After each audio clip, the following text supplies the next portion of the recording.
Hi hello welcome again and welcome back to being Suchi. Hope మీ అందరూ బాగున్నారు అనుకుంటున్నాను. నేను కూడా బాగున్నానండి. ఇంకెందుకు ఆలస్యం, రోజు డైలీ మార్నింగ్ రొటీన్ చూసి చూసి మీకు బోర్ అనిపిస్తుంది కదా, అందుకని కొంచెం చేంజ్ ఓవర్ కోసం ఈవినింగ్ రొటీన్ షూట్ చేశాను.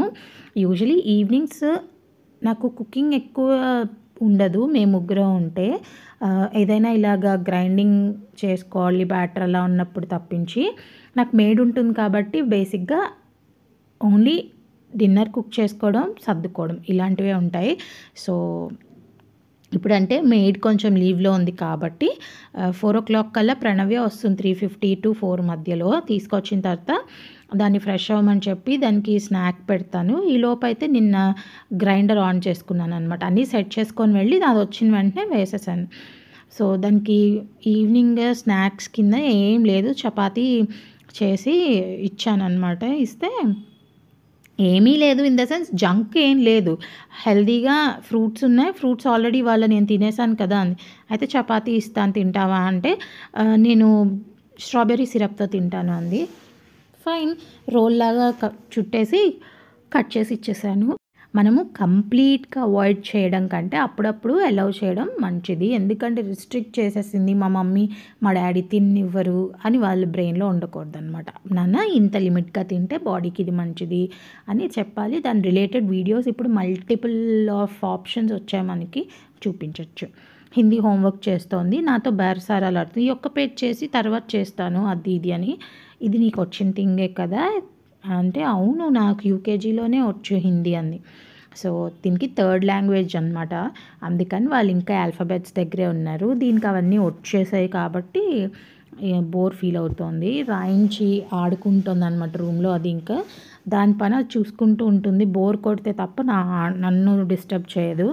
ఈలోపు 2 బాల్కనీస్లో వేసినటువంటి బట్టలు అయితే తీసి మడతలు పెట్టుకుంటున్నాను అనమాట. అండ్ ఇప్పుడు డిన్నర్ టైం. డిన్నర్కి దోశ బ్యాటర్ ప్రిపేర్ చేశాను కదా, ఆ స్టీల్ బౌల్లో అయితే ఉప్పు వేసి బ్యాటర్ని కలిపి దోశ కన్సిస్టెన్సీకి పెట్టుకున్నా. ఇది ఫ్రిడ్జ్లో పెట్టేద్దామని, జస్ట్ మీకు వీడియోలో షేర్ చేద్దామని. ఇలా టైట్గా ఉంటే చిట్టి పునుగులు అలాంటివి కూడా వేసుకోవచ్చు, ఉల్లిపాయ వేసి పునుగులు అలాగా. సో దోశకి నైట్ డిన్నర్కి మేము తీసి పెట్టుకున్నాము. ఇది రేపు మార్నింగ్ బ్రేక్ఫాస్ట్ వరకు సరిపోతుంది. అండ్ టొమాటో, కొత్తిమీర, పచ్చిమిర్చి, ఉల్లిపాయ వేసి రోటి పచ్చడి యమ్మీగా ఉంటుంది. మీరు కావాలంటే పచ్చి వెల్లుల్లిపాయ కూడా గ్రైండ్ చేసేటప్పుడు వేయండి. అచ్చం మెస్లో సర్వ్ చేస్తారు చూడండి, అట్లా ఉంటుంది. సో ఇక్కడైతే నేను కడుక్కుని ఆల్రెడీ పెట్టుకున్న ఇవన్నీ వెజిటబుల్స్ అక్కడ కట్ చేసుకుంటున్నాను. యూజువల్గా నేను పని చేయడం క్లిప్స్ నేను ఎక్కువ పెట్టను కదా, కొంచెం ధైర్యం తెచ్చుకొని కనిపించేలాగా ఈ ఈవినింగ్ రొటీన్లో షేర్ చేశాను. అంటే అంత కంఫర్టబుల్గా ఫీల్ అవును. ఏమైనా బాడీ షేమింగ్ అలా చేస్తే కామెంట్స్లో తీసుకోగలిగినంత కెపాసిటీ నాకు లేదు అని నా అభిప్రాయం. సో అందుకే ఓపెన్గా చెప్తున్నా. జస్ట్ మేమంత రిచ్ కాదండి. 3 టొమాటోసే మిగిలాయి ఇంట్లో. 100-120 అలా ఉంది టొమాటో. మళ్ళీ ఆర్డర్ పెట్టుకోవాలి.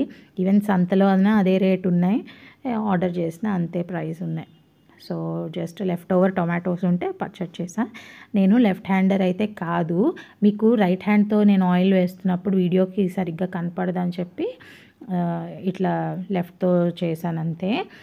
అండ్ నా ఫేషియల్ ఎక్స్ప్రెషన్స్ చూసి నవ్వుకోకండి, నాకే నవ్వు వస్తుంది ఈ వీడియోలో చూసి. అంత సీరియస్గా వంట చేస్తానని చాలా శ్రద్ధగా. ఏమీ లేదు, నాకు కారం, ఉప్పు, పసుపు తీసేటప్పుడు చూసి వేసేటప్పుడు నా ఫేస్ అలా అయిపోతూ ఉంటుంది. అంతే. పచ్చిమిర్చి, టొమాటో, ఉప్పు, పసుపు, ఉల్లిపాయ మొత్తం కలిపి మగ్గించేస్తాను నేను. ఇంకా దాంట్లో అంటే ఆయిల్లోనే ఇంకేమీ కారం యాడ్ చేయను, జీలకర్రలు, వెల్లుల్లి అలాంటివి.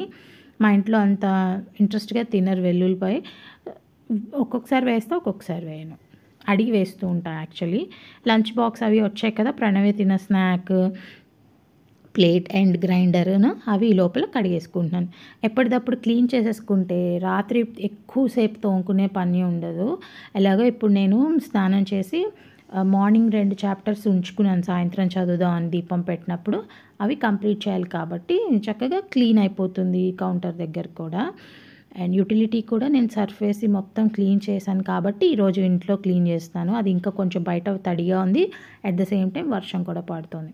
చక్కగా ఇక్కడంతా మగ్గిపోయిన తర్వాత పచ్చడి గ్రైండ్ చేసి పోపు అయితే యాడ్ చేసేసుకున్నాను. ఇప్పుడు 8:30కి అలా తినేదానికి ఇప్పటి నుంచే ఎందుకు ప్రిపేర్ చేశారు అనుకుంటున్నారా? నాకు 7 కల్లా ఫ్రెష్‌గా పనులు అవ్వడమే ఇష్టం. తర్వాత రిలాక్స్డ్‌గా ఉండొచ్చు. ప్రణవ్యకి ఏమైనా వర్క్స్ ఆర్ రీడింగ్ చేయించొచ్చు.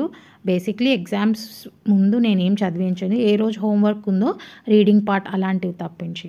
ఈవినింగ్ అయితే చక్కగా దీపం పెట్టుకొని జామకాయ నైవేద్యం పెట్టి నా పారాయణ అంతా కంప్లీట్ చేశాక నేను ప్రణవ్య పక్కింట్లోకి వెళ్ళింది ఆడుకోవడానికి. ఖాళీగా ఉన్నానని చెప్పి 6:50 to 7 ఈ దొండకాయలు కట్ చేసా. ఇది నా కిచెన్లోకి వచ్చిన నా కొత్త ఫ్రెండ్ అండి. పాపం వచ్చి ఆల్మోస్ట్ 20 days అయింది. పూరీ ప్రెస్తో పాటే తెప్పించా మీషోలో. నాకు ఫస్ట్ డే దొండకాయ కట్ చేయడం రాలేదు దీంట్లో.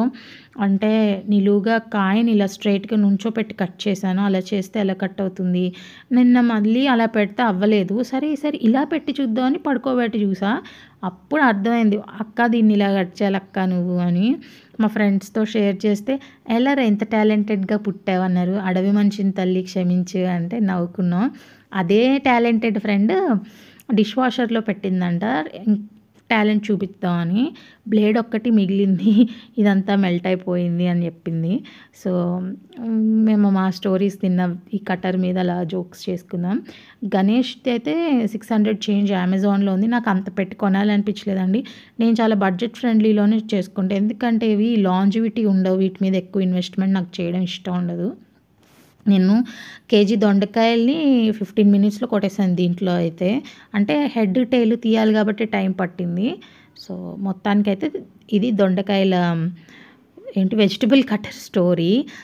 ఫైనలీ మీరు కట్ చేసిన తర్వాత దీన్ని ఇలా ఆ కింద బాక్స్‌తో ఫ్రిడ్జ్‌లో పెట్టేసుకోవచ్చు. బట్ నేను దాన్ని తీసి స్టీల్ దాంట్లోకి మార్చాను. ఇది చీప్ ప్లాస్టిక్ మళ్ళీ ఎందుకు వచ్చిన రిస్క్ అని చెప్పి. ఎక్కువ చిల్ అయినా కూడా క్రాక్స్ వచ్చే ఛాన్సెస్ ఉంటాయని. అండ్ అంత మంచిది కూడా కాదు లాంగ్ అవర్స్ ప్లాస్టిక్‌లో ఉండడం. ఎట్లాగో కొన్ని లైఫ్ స్టైల్ చేంజెస్ చేసుకుంటున్నప్పుడు జాగ్రత్తగా ఉండడం బెస్ట్ కదా అని. ఇంకా మిగతా బ్లేడ్స్ అన్నీ వాడినప్పుడు షేర్ చేస్తాను. అందరికీ ఉన్న ఈ కటర్ మీద నేనేం పెద్ద రివ్యూ ఇచ్చేయడానికి అంత సీన్ లేదు. మొత్తానికైతే 1 kg దొండకాయలని చక్కగా చేసేసాను. నాకు యూజువలీ 1/2 kg చాలు మా ముగ్గురికి లంచ్‌లోకి. ఎలాగో చేస్తున్నాను కదా కట్ చేసేసా. ఇంకొక రోజు కూడా చేసేసుకోవచ్చు అని. ఇంక దాని తర్వాత నేనైతే ఫస్ట్ డిన్నర్ స్టార్ట్ చేసేసుకున్నాను. ప్రణవ్య వచ్చి ఆకలి అన్నప్పుడే పెడతాంలే అని. ఈ కన్సిస్టెన్సీలో కనుక కలుపుకుంటే హోటల్లో చేస్తారు చూడండి, ఆ టెక్స్చర్, కలర్ అలా వస్తుంది. కొంచెం ఇంకా వాటర్ యాడ్ చేస్తే బండి మీద దోశ వేస్తారు, దాన్ని అట్టు అంటారు చూడండి, అలా వస్తుంది. నేను ఒక మినప్పప్పుకి 3 బియ్యం పోస్తాను, గ్రైండర్ కదా. ఇంకా అందులో మెంతులు, అటుకులు, అన్నము ఇలాంటివి ఏమి ఎక్స్ట్రా టాపప్స్ వేయను. చూసారు కదా ఎంత బాగా వచ్చిందో. అంతే, ఇవి 2 తింటే కడుపు నిండిపోతుందన్నమాట. బాగుంటుంది. మా ఇంట్లో చాలా ఇష్టం నేను దోశలు వేస్తే. మా అమ్మాయికి ప్రాణం అనమాట. క్రిస్పీగా ఉండాలి, రోస్ట్ లాగా ఇలాగా, అప్పుడు తింటుంది. సో విత్ టొమాటో పచ్చడి డిన్నర్ అయితే అయింది. అందరూ డిన్నర్ తినేటప్పటికి 10 అయింది. మా హస్బెండ్ ఆఫీస్ నుంచి వచ్చేటప్పటికి ఒక్కొక్కళ్ళు ఒక్కొక్క బ్యాచ్లో తిన్నారు. సో నైట్కి పెద్దగా యుటెన్సిల్స్ ఇంకేం లేవు. ఆయన లంచ్ బాక్స్, ఆయన తిన్న ప్లేట్ ప్రణవ్ కడిగేసుకుంటే పని ఉండదు యాక్చువల్లీ. అందుకే నేను మెయిడ్ని 8 months పెట్టుకోలేదు. కాకపోతే నాకు ఎక్కువ చుట్టాల ఇది ఉంటుంది ఇంటికి, ఎప్పుడు ఎవరో ఒకళ్ళు వస్తూనే ఉంటారు. వాళ్ళతో కూర్చుని ఎంటర్టైన్ చేయడానికి నేను వంటింట్లో ఉంటే బాగోదు కదా, పెట్టేసుకో. ఎట్ ద సేమ్ టైం నా హెల్త్ కూడా అంత సపోర్ట్ చేయదు వింటర్ వచ్చిందంటే జాయింట్ పెయిన్స్తో. అదన్నమాట ఈవినింగ్ రొటీన్. హోప్ మీకు అని ఆశిస్తున్నాను. నెక్స్ట్ వీడియోలో మళ్ళీ కలుద్దాం. Thank you.